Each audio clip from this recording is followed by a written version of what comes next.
Good day everyone, gagawa tayo ng feta with spam.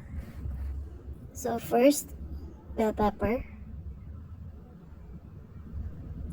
Second, tomato. I just removed the buto-buto. And next is the onion.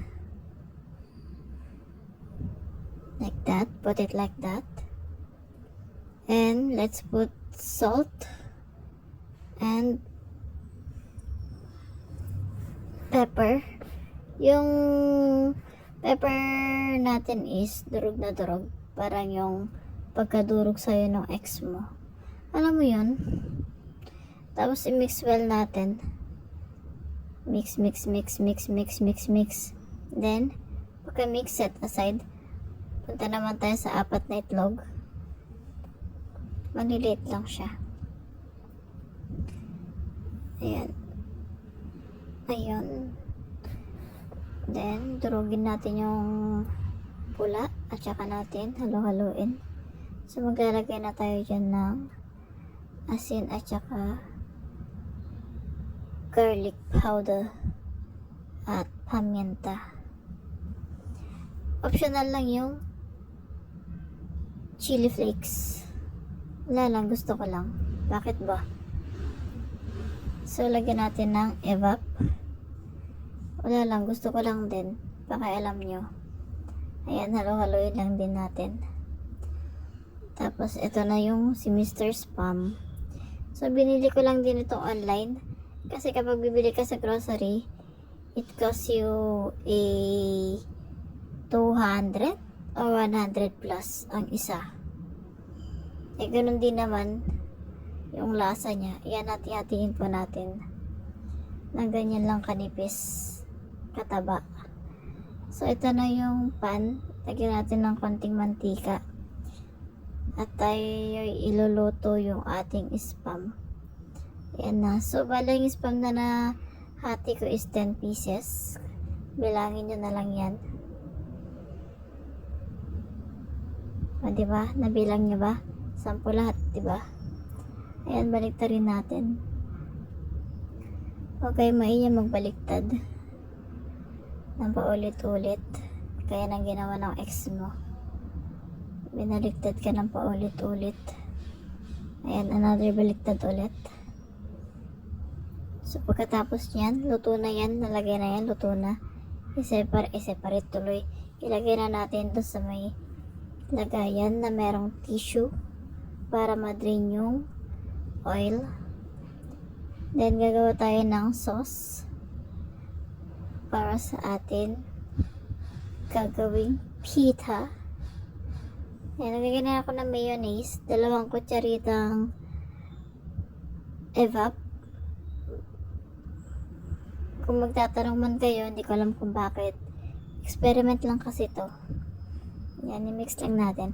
So, ito na yung pangalawang gagawin ulit natin. Yung itlog. Yan, naglagyan ako ng butter. Ayan, i-mix lang natin. Anong tawag sa ganyang itlog? Nakalimutan ko na.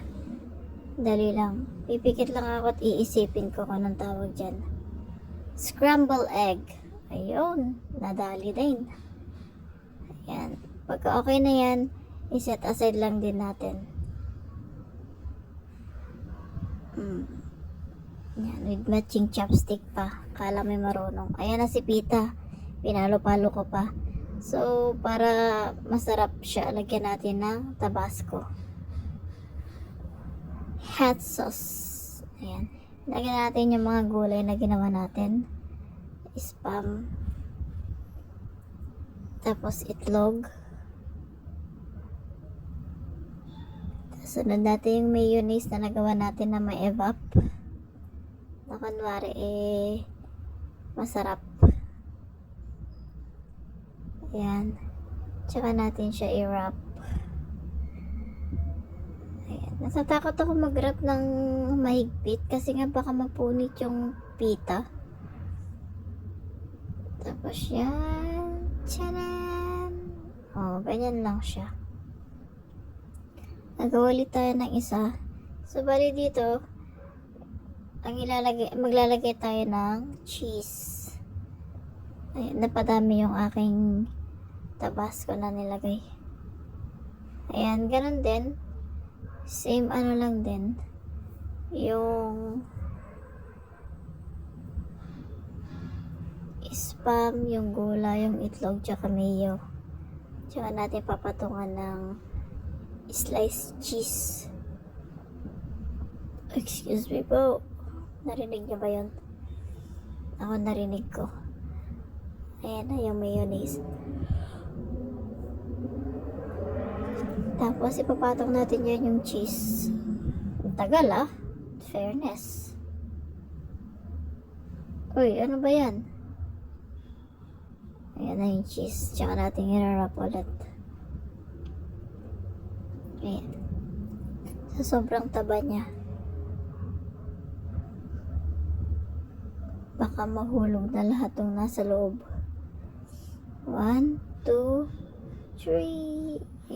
Ayun, dahan-dahan siya kasi lumalabas na yung laman loob ng pita. So, ayan na. Naka-fried na yung isa. Sunod na lang natin yung huli, yung may cheese. So, ito na siya. Okay na yung isa. Ayan, thank you for watching. Subscribe, mama.